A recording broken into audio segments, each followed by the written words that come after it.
여러분 안녕하십니까? 경제인사이트 정철진입니다. 한 주간의 경제 이슈를 돌아보는 주간 경제인사이트 6월 첫째 주 경제 키워드 지금 만나보시죠.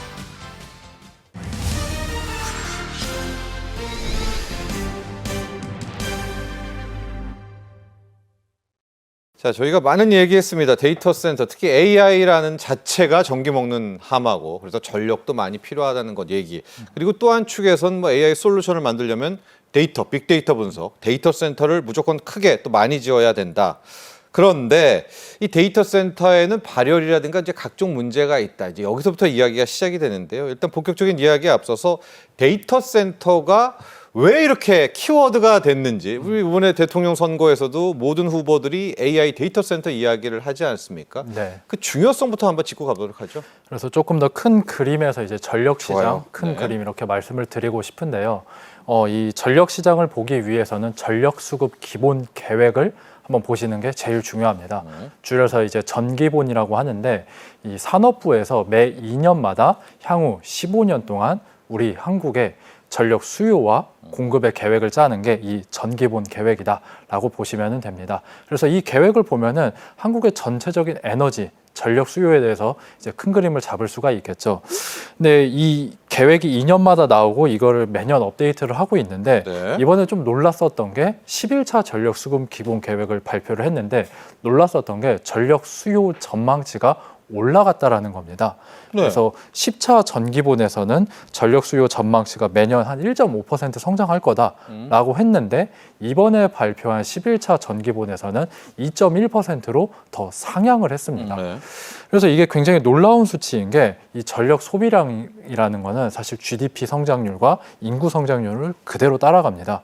근데 한국의 잠재 GDP 성장률이 낮아지는 상황에서 전력 수요 전망치가 올라갔다라는 거는 무언가 알파 수요가 있다라는 말이랑 인구도 줄고 똑같은 있는데. 거죠. 네, 맞습니다. 그래서 요 조금 더 자세히 보니까 추가 수요 부분이 크게 상향이 됐는데 추가 수요 부분에 들어가는 것이 이제 첨단 산업 그리고 데이터 센터 전기화입니다. 그래서 첨단 산업이라는 건 이제 반도체 공장을 이야기하는 거고 데이터 센터는 이 인공지능 데이터 센터 때문에 네. 전력 수요가 크게 올라갔다라고 보시면 됩니다. 네. 그래서 이 전력 수요에 비례해가지고 데이터 센터 열 관리가 중요해지고 있고 이것이 화두로 떠오르고 있다. 이런 흐름으로 보시면 좋을 것 같습니다. 이게 워낙 전기를 많이 필요로 하고 막 구동이 되다 보니까 열이 엄청나다고 합니다. 이 발열 문제가 이 앞으로 AI 데이터 센터의 또 하나의 큰 발목을 잡게 되는데 그래서 아예 뭐 일각에서는 바다에다가 수중에 데이터 센터를 짓자 뭐 이게 될지는 모르겠습니다만 이런 이야기까지 나올 정도인데 자, 위원님 어느 정도로 열이 뜨겁나요? 엄청난가요? 발열 문제가? 네, 맞습니다. 그래서 데이터 센터에서 전력을 100을 사용한다고 하면은 네. 서버에서 사용하는 게 40%입니다. 그러니까 서버에서 사용한다라는 거는 이제 서버 안에 있는 칩이 이제 연산을 하는데 40%를 사용을 한다라는 거고 또 40%로 사용하는 게 냉방에 사용하는 게 40%입니다. 이 칩이라는 게 발열, 우리 인간도 공부를 하면은 열이 나는 것처럼 네. 칩도 발열이 있는데 그 발열을 잡기 위해서 사용하는 게 전체 전력 사용량의 40%다. 이렇게 보시면 될 것 같습니다. 근데 보시면은 이제 계속해서 칩이 발전이 되면서 칩에서 사용하는 전력이 증가하고 있는데 이 전력 사용량을 줄이기에는 어렵습니다. 네. 왜냐하면 이 말인즉슨 연산량을 포기한다라는 말이랑 똑같거든요. 그렇게 되면은 데이터 센터에서 전력 사용량을 줄이기 위해서 다르게 말하면은 에너지 효율을 올리기 위해서는 냉각 기술이 발전을 해야 된다라는 말이랑 일맥상통을 하는 거겠죠. 그래서 데이터 센터 업계에서는 PUE라는 개념을 사용을 합니다. 그래서 전력 사용 효율성 지표라는 건데 이 지표라는 게 전체 데이터 센터 전력 사용량을 칩에서 사용하는 연산 사용량으로 나누게 되는 겁니다. 그래서 이 PUE 지표가 낮으면 낮을수록 데이터 센터의 열 효율성이 좋다, 전력 사용량 효율성이 좋다 이렇게 볼 수가 있는데 이 PUE 지표 가지고 각국이 여러 가지 허들을 제시를 하고 있어요. 네. 예를 들어서 PUE 지표 1.2 이하로만 데이터 센터를 설계를 해라라고 하다 보니까 결국에는 우리가 이야기 나왔던 게 뭐 바닷속에다가 이제 데이터 센터를 네. 빠뜨리는 것이 네. 아직은 기술적으로 상용화되려면 멀리 있는 이야기이긴 하지만 네. 지금 중요한 화두는 열 관리에 있다라는 거가 이렇게 볼 수가 있는 거겠죠. 뭐 기존의 이 냉각 시스템을 먼저 정리를 해보고 또 가보도록 할까요? 네. 네, 그래서 냉각 방식은 기술 개발 방향성에 따라 가지고 지금 사용하고 있는 공냉식 이것이 가장 기초적인 것이고요. 네. 그 다음이 액체 냉각, 리퀴드 쿨링이라고 하고 그 다음으로 우리가 지금 이야기하고 있는 액침 냉각, 이멀전 쿨링 이런 방식으로 3단계에 나눠 가지고 기술 개발이 나타나고 있습니다. 네. 그리고 지금 가장 많이 사용하고 있는 게 공냉식인데 이거는 가장 기초적이고 쉽습니다. 우리가 컴퓨터를 생각을 해보면 되는데요. 컴퓨터에 보면 이제 팬이 있죠. 네. 그것처럼 데이터 센터 서버 렉 뒤에다가 팬을 달고 지금 아까 나왔던 자료 화면처럼 네. 열기를 뺀 다음에 위에 에어컨 가지고 이제 네. 공기를 교환을 해가지고 서버를 쾌적한 습도와 온도를 맞추는 게 공냉식 방식입니다. 익숙한 거네요. 네. 그래서 장점 같은 경우에는 구조가 단순하다라는 장점이 있는데 이 AI 데이터 센터에 적용하기에는 어렵습니다. 왜냐하면은 이 서버 렉에 지금 보시는 서버들이 예. 계속 칩에서 계산을 하면은 발열이 나타나는데 이 팬이 돌다 보면은 열을 다 빼내지를 못해요. 구체적으로는 예. 렉당 전력 밀도라는 지표를 사용하는데 예. 일반 우리가 통신 서비스, 뭐 SK나 KT 같은 경우 데이터 센터를 운용을 하면은 렉당 전력 밀도가 5에서 7 정도가 되는데 인공지능 데이터 센터는 렉당 전력 밀도가 15kW를 넘어가게 됩니다. 예. 그러게 되면은 공냉식 방식으로는 한계가 있어요. 그래서 이야기가 나오는 게 그 다음 방식이 액체 냉각, 순행식 방식을 지금 시장에서 많이 적용을 하고 있습니다. 네. 순행식 방식은 이제 공냉식 방식보다 좀 진일보한 것인데 칩 위에다가 방열판을 달고 이 방열판에 액체를 순환을 시켜가지고 이 칩의 열기를 잡는 방식이 순행식 방식이다라고 보시면 될 것 같고요. 예. 이것보다 더 효율이 좋은 방식이 액침 냉각, 이멀전 쿨링 방식입니다. 예. 지금 자료 화면에서 보는 것처럼 칩을 이제 물이 아니라 비전도성 액체에다가 넣어가지고 열에 식히는 방식인데 네. 이렇게 하는 방식이 가장 에너지 효율이 좋고 냉각 효율이 좋다 이렇게 보실 수가 있을 것 같습니다. 그렇습니다. 지금 표가 잘 정리되어 있는데요. 공냉식이 우리가 알고 있는 에어컨, 네. 순행식이 저 냉각수로 하는 거 저희까지는 익숙하고 오늘 좀 이야기할 부분이 액침인데 바로 저 액체에다가 담근다는 거 아닙니까? 침수시킨다라는 맞습니다. 건데요. 저 부분을 좀 집중적으로 설명해 부탁드립니다. 왜냐하면 어쨌든 액체 아니에요. 거기에다가 이걸 데이터 센터를 넣으면 와 이거 물 들어가면은 다 안 되잖아요. 우리 스마트폰도 물 들어가면 안 되잖아요. 네. 이게 어떻게 가능한 거죠? 그래서 정확히는 이제 물이 아니라요. 아니죠. 예. 비전도성 특수 용액을 액체. 쓰는데요. 예, 예. 물 같은 경우는 이제 전도성, 전기가 통하다 보니까 칩을 넣게 되면은 쇼트가 일어나 가지고 이제 다 터져버립니다. 네. 그래서 이제 비전도성 특수 용액을 사용을 하게 되는데 그래서 액침 냉각이라는 건 이제 사진에서 아까 보셨던 것처럼 이렇게 칩에다가 빠뜨리다 보니까 네. 이런 것들이 공기보다 훨씬 더 열 전도성이 그럼요. 높습니다. 네. 그렇기 때문에 열 교환이 빨리 일어나게 되고요. 그래서 저 특수한 용액이 칩에서 나오는 열기를 흡수를 하고 또 저게 보면은 이 물이 계속 순환을 하게 되는데 또 순환을 하면서 펌프가 있습니다. 순환을 하게 돼가지고 밖에서 열 교환을 한 다음에 다시 차가워진 특수 용액이 서버에 들어가 가지고 서버의 칩을 이제 냉각을 시키는 네. 구조다라고 보시면 됩니다. 우리가 이야기하는 전기차도 발열 문제 아닙니까? 맞습니다. ESS 얘기 많이 나오는데 그것도 배터리니까 많이 쓰면 그것도 뜨거워질 것 아닙니까?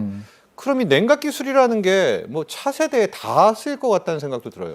맞습니다. 그래서 ESS 산업도 제가 분석을 하고 발열이요? 있는데 네. 가장 큰 문제가 열 폭주, 발열 문제가 있습니다. 한국 같은 경우에도 ESS 시장이 커지려다가 열 폭주 현상 때문에 화재 사건이 발생하면서 시장이 그렇죠. 이제 사실은 조금 침체 상태에 빠졌는데 미국 같은 경우에는 ESS 냉각 기술 역시도 관심이 많이 있습니다. 예. 그래서 이 열 폭주가 일어나서 화재가 발생하더라도 이 액침 냉각 방식을 적용하게 되면은 이 열 폭주가 조금 더 최소화가 된다라고 있다라고 볼 수가 있는데 저렇게 특수 용액에다가 이제 담궈놓고 있다 보니까 산소와 기본적으로 마찰이 되지가 않습니다.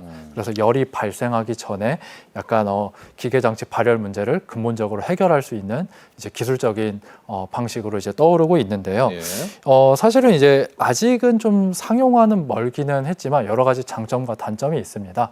먼저 단점 같은 경우에는 기본적으로 좀 비싸다라는 게 들어가겠죠. 그래서 일반적인 ESS 설치에 비해서 한 15에서 20% 정도 추가 캐펙스가 필요하다라는 단점이 있는데 장점 같은 경우에는 보험료를 좀 절감할 수가 있습니다. ESS 열폭주 사건이 발생하면서 ESS 운용하면서 이 리스크를 경감하기 위해서 보험을 드는데 보험사들이 이 보험료를 책정할 때 만약에 액침 냉각 기술, 액체 냉각 기술을 만약에 탑재를 하게 된다면 깎아줘요. 보험 프리미엄을 한 30% 정도 줄여주겠다라는 이제 케이스도 있다 보니까 네. 많이 관심을 가지고 있는 것 같습니다.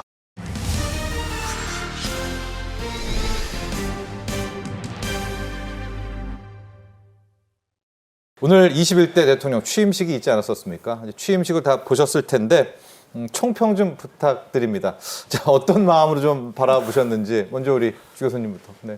예, 저는 오늘 그 가장 인상적인 장면은 그 국회에서 이재명 대통령이 그 국회 그 청소 노동자들과 네. 시설 안전 관리하시는 직원들을 만나는 모습을 보면서 가장 인상적이었습니다. 이것이 이번 정부가 우리 사회에 모든 일하는 사람의 행복을 정책의 가장 중요한 하나의 나침반으로 보겠다라는 것을 보여주는 게 아닌가 하는 생각을 들었습니다. 자, 섬기는 대통령, 모두의 대통령이 되겠다라는 또 그런 이야기도 있었거든요. 그 부분에 좀 초점을 맞춰주셨고요.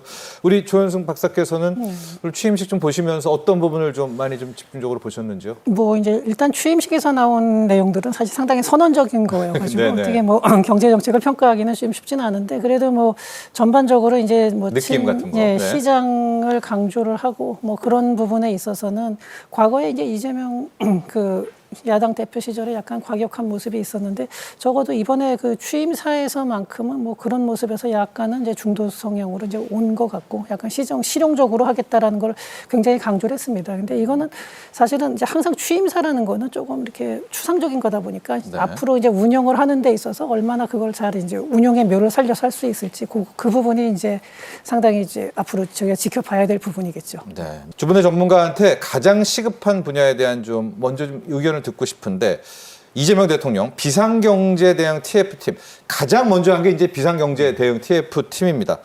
자, 주 교수님, 다 시급하지만은 지금 뭐부터 시작을 해야 될까요? 역시 첫 번째. 내수 부진이 가장 시급한 과제고, 예, 그래서 지금은 뭐 경제 성장률이 지금 올해 뭐 0점대라고 하잖아요. 네, 예. 그래서 대략 보면은 GDP 규모로 보면 대략 한 12조에서 25조 정도 하락할 거라고 하거든요. 그러면 이제 그러면 이런 경제가 평소 이제 잠재 성장률보다 하락하면은 그건 정부가 어떤 재정 정책이라든지 다른 정책을 통해서 경기 안정화를 해주는 것은 당연한 일인데 그런 경기 안정화를 위해서 지금 필요한 게 12조에서 25조니까 12조라고 하면 뭐 재정 승수효과 이런 거 따져보면 한 15조 이상 추경이 네. 필요해요. 네. 수출 이제 관세는 우리가 컨트롤할 수 있는 부분이 아니기 때문에 아마 내수 부진 쪽에 교수님도 이야기했지만 방점을 좀 찍을 것 같습니다. 이제 내수 부진 쪽에 상당히 초창기에 좀 올인할 것 같은 그런 모습도 보이고 있죠. 예, 그래서 지금 어떤 품목별 관세라든가 그러니까 하나하나의 대응을 어떻게 할지를 생각하는 거는 사실 답이 안 나옵니다. 그렇게는 안 나오고 우리가 포기할 부분하고 양보, 그러니까 포기라기보다도 양보할 부분하고 우리가 지켜야 될 부분, 그다음에 우리가 또 혜택을 받을 수 있는 부분을 갖다가 종합적으로 그러니까 국가 차원의 포트폴리오를 구성하는 거죠. 네. 이거를 아마 뭐 이미 어느 정도까지는 다 이제 주요 정당에서는 했을 거라고 생각을 합니다. 그래서 이런 부분들을 그리고 또 이거는 그러니까 정치권이 아니라 행정부 내에서도 그 전부터도 하고 있었던 내용들이니까요. 이런 걸 갖다 좀 더 잘 다듬어서 이번에 이제 협상을 하는데 좀 더 현명하게 대응을 했으면 좋겠습니다. 네. 이제 앞서 얘기했지만 이재명 대통령의 이제 선거 공약, 정책 공약 1호가 세계 선도하는 경제 강국이었었고 AI가 1호 공약이었었거든요. 지금 우리 AI, 우리가 인터넷, 뭐 IT 하면 대한민국이다 이런 얘기였었는데 눈 잠깐 깜짝이는 사이에 우리의 AI가 이렇게 뒤쳐졌을 줄은 몰랐습니다. 지금 다시 시작을 해야 되겠죠. 어떻게 좀 출발을 해야 될까요? AI 산업 육성? 네, 지금 사실 우리나라가 이제 의외로 그 과거에 보면은 IT 강국, 뭐 인프라도 좋고 뭐 이런 얘기가 있었는데 사실 AI뿐만이 아니라 요즘 들어서 보면은 제가 이제 해외 여행을 갔다 오는 분들한테 얘기를 들으면은 다른 나라에는 공항에 가면 대부분 우버 택시를 쓰거든요. 근데 우리나라는 이게 없어요. 그러니까 이런 걸 보면은 의외로 요즘 들어서는 그 우리가 자꾸 뒤로 밀리는 부분들이 나오는데 그 중에 뭐 이유는 여러 가지가 있을 수 있겠지만 상당 부분이 규제입니다. 네, 그래가지고 제가 보기에는 이번에 AI에 대해서 어떻게 투자하겠다 이런 계획들을 야심차게 발표를 하셨고 그런 부분들은 사실은 뭐 당연히 꼭 필요한 거고 정부에서 추진을 해야 되는 부분들입니다.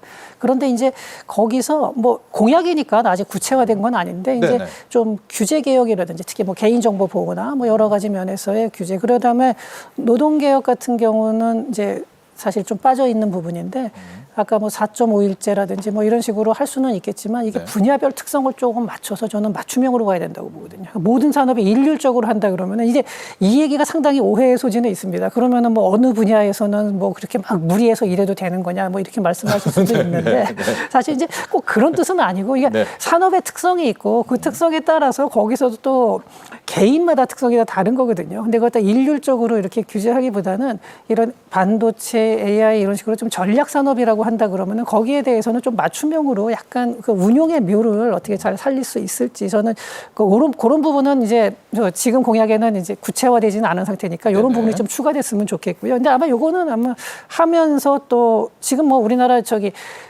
경제 쪽이나 과학기술 쪽에 또 그 관료들도 이런 부분들은 충분히 인식을 하고 있습니다. 그래서 이런 부분을 잘 좀 해줬으면 좋겠고요. 또 인력 양성하고 관련돼서도요. 인력 양성이라는 게 단순히 학과를 설치하고 이런다고 되는 게 아니라 그 부분들에 대한 대접을 또 잘해야 되고 또 그분들의 뭐 직무 발명에 대한 보상 기준도 좀 더 명확해져야 될 거고요. 그 여러 가지로 그리고 일하기 편하고 기업에서 이거를 비즈니스를 연구 개발을 하고 그 연구 개발을 한 거를 잘 활용해서 응용할 수 있는 그 비즈니스 환경을 개선해 줘야 되거든요. 근데 그 부분에 대한 거는 아마 저는 제 생각에는 뭐 추가적으로 곧 나오지 않을까 저는 추가적으로 뭐 이렇게 생각을 하고 있습니다. 그래서 이런 부분들을 저는 좀 이 새 정부에서 잘 좀 이렇게 그 밸런스를 맞춰 주셨으면 합니다. 네. AI 쪽으로 인재를 어떻게 보낼 수 있을까요? 예, 아주 너무 중요한 문제를 말씀해 주셨고요. 그걸 고민해야 된다고 생각해요. 그래서 지금 우리 사회가 뭐 의사, 개업의 연구하는 의사가 아니고 개업의와 그리고 법률가가 되기 위해서 가장 똑똑한 사람들이 다 그런 분야로 진출하는 이상한 좀 어떻게 보면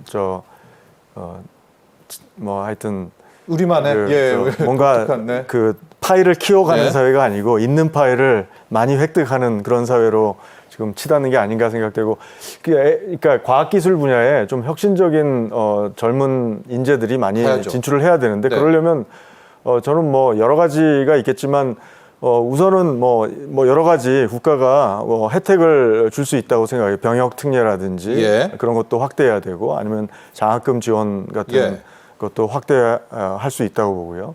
그리고 교육 초등교육부터 이런 과학기술에 대한 중요성 그리고 우리 사회에 대한 어떤 책임감을 키우는 그런 교육들이 좀 많이 이루어져야 된다고 생각하고요.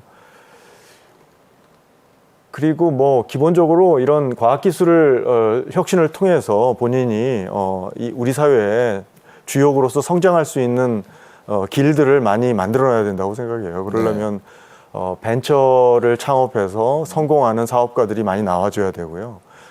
그렇게 하려면 이 벤처라든지 중소기업들이 혁신을 통해서 성공할 수 있는 그런 어떤 기회들이 우리 사회 곳곳에서 많이 만들어져야 되는데, 그렇게 하려면 기존에 그 시장을 시장을 이제 장악하고 있었던 어떻게 보면 지배적 사업자들, 대기업들 이런 기업들이 자신의 어떤 시장 지배적 지위를 가지고서 이익을 추구하고 혁신을 하지 않고서 시장을 이제 그러니까 새로운 기업이 성장하는 것을 가로막는 어떤 반칙 행위 이런 것들이 일어나서는 안 되겠죠.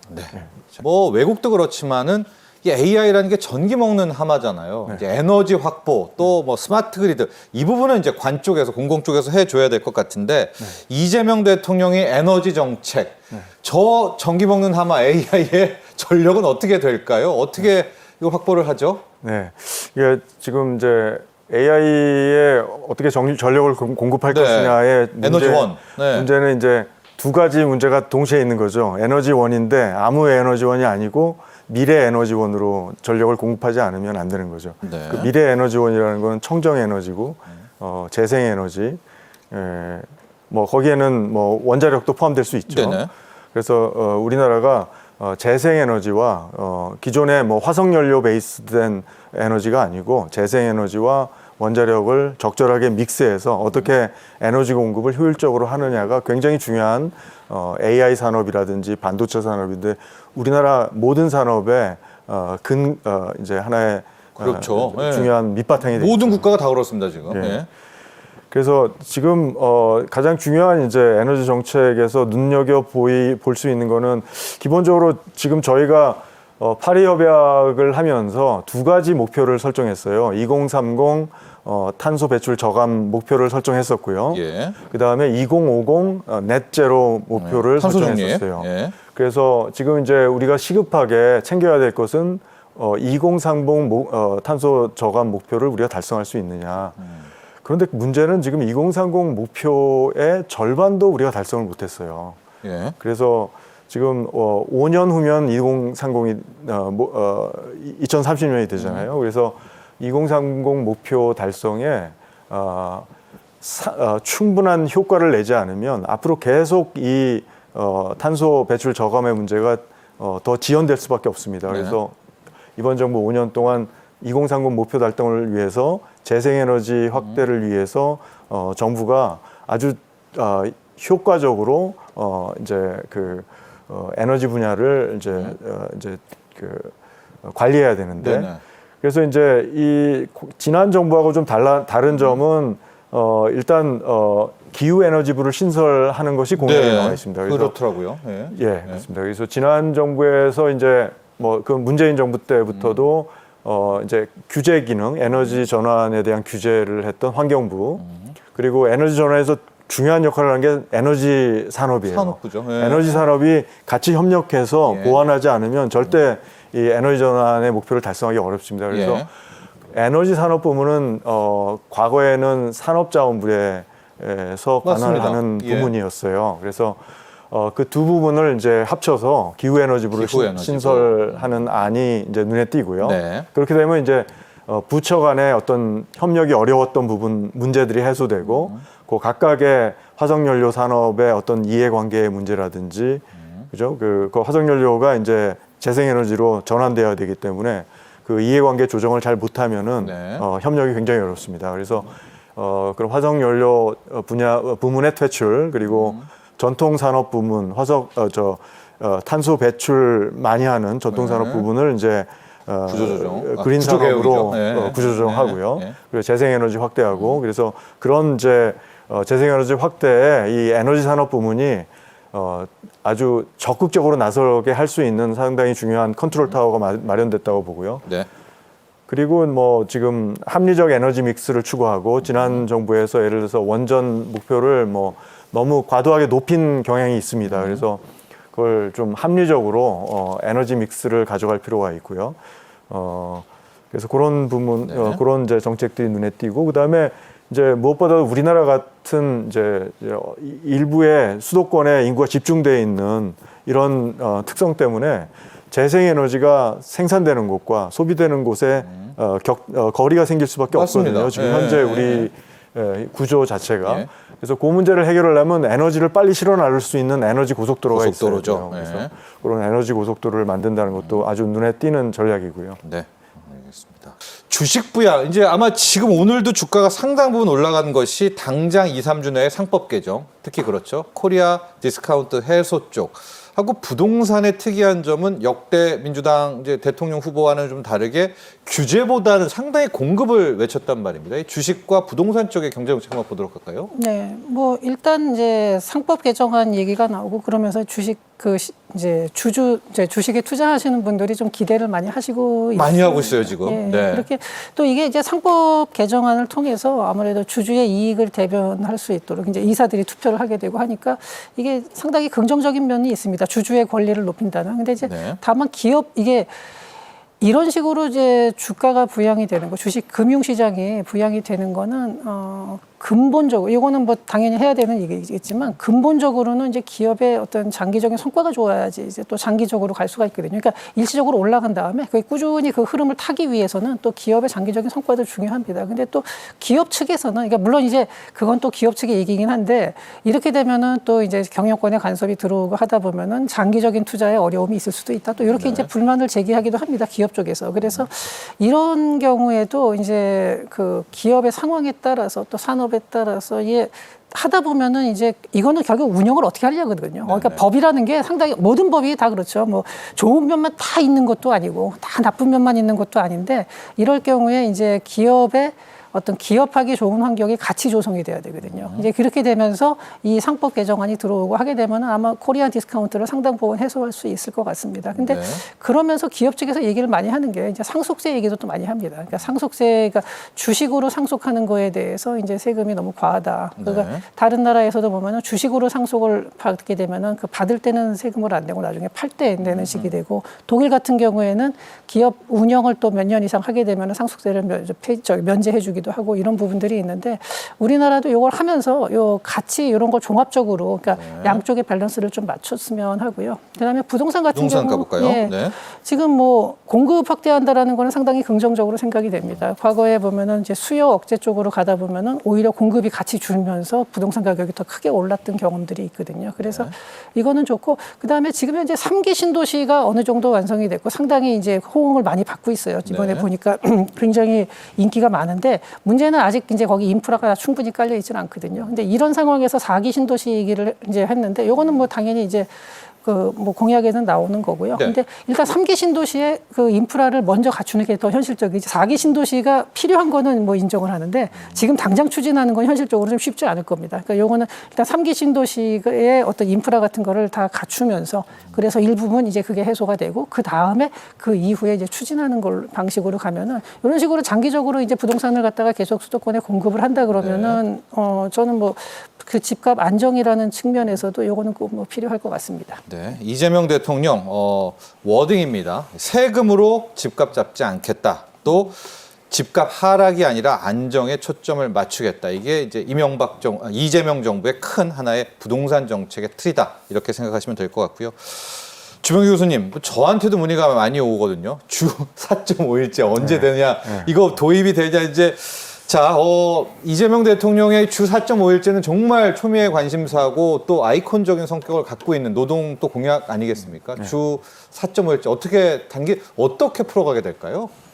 예, 정확하게 주 4.5일제를 어떻게 단계적으로 도입할지에 대한 그 시나리오가 제가 알기로는 저는 잘 아직 거기까지 숙지하지 못하는데 제 개인적인 의견을 말씀드리면 우선 기본적으로 노동시간 단축이라는 장기적인 어젠다는 굉장히 중요한 거예요. 네. 우리가 앞으로 노동이 갈수록 자본에 비해서 협소해질 수밖에 없거든요. 그러면 이 협소한 노동의 영역을 나눠서 하면서 서로 자신의 일자리를 통해서 자기 실현을 할 수 있는 기회를 누리는 이거 굉장히 중요한 미래 아젠다고요. 우리나라도 그런데 이제 잘 아시겠지만 우리나라는 OECD 국가 중에 장시간 노동으로 최상위예요. 네. 최상위권이에요. 제가 1위, 2위, 3위 뭐 이 정도 최상위권이라고 보시면 되고요.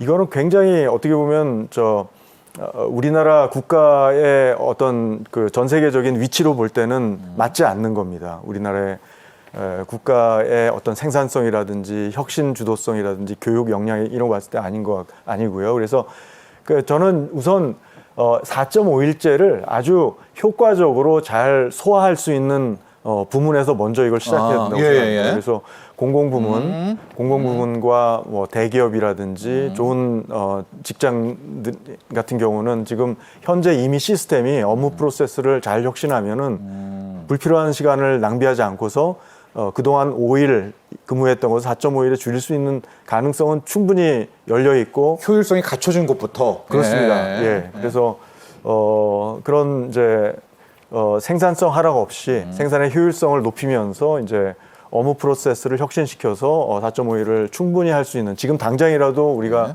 실행할 수 있는 서로 이제 그 잘 조직 내에서 협조만 이루어진다면 충분히 할 수 있는 할 수 있다고 생각하고요. 예. 그 다음에 이제 이런 이제 좀 여력이 있는 부문들이 잘 효율적으로 이 새로운 제도에 대처해 나가면 자율적으로 민간 부문에서 이 4.5일제에 맞춰서 다른 부문들이 따라오는. 서로 그 거기에 맞출 수밖에 없는 어떤 경제 활동을 하다 보면은 그런 시스템이 만들 수밖에 없거든요. 그리고 또 뭐 정부가 장기적으로는 이런 4.5일제 협력적인 기업에 대한 어떤 보상, 어떤 그 인센티브를 마련하는 것도 굉장히 중요하다고 생각해요. 그래서 중요한 거는 노동자의 소득 감소가 없이 그리고 기업의 인건비 부담이 가중되지 않으면서 네. 생산성 하락이 없으면서 주 4.5일제를 단계적으로 분야에서 먼저 가는 할 수 있다. 네, 알겠습니다. 지금까지 6월 첫째 주 주간 경제 인사이트였습니다. 시청자 여러분 감사합니다.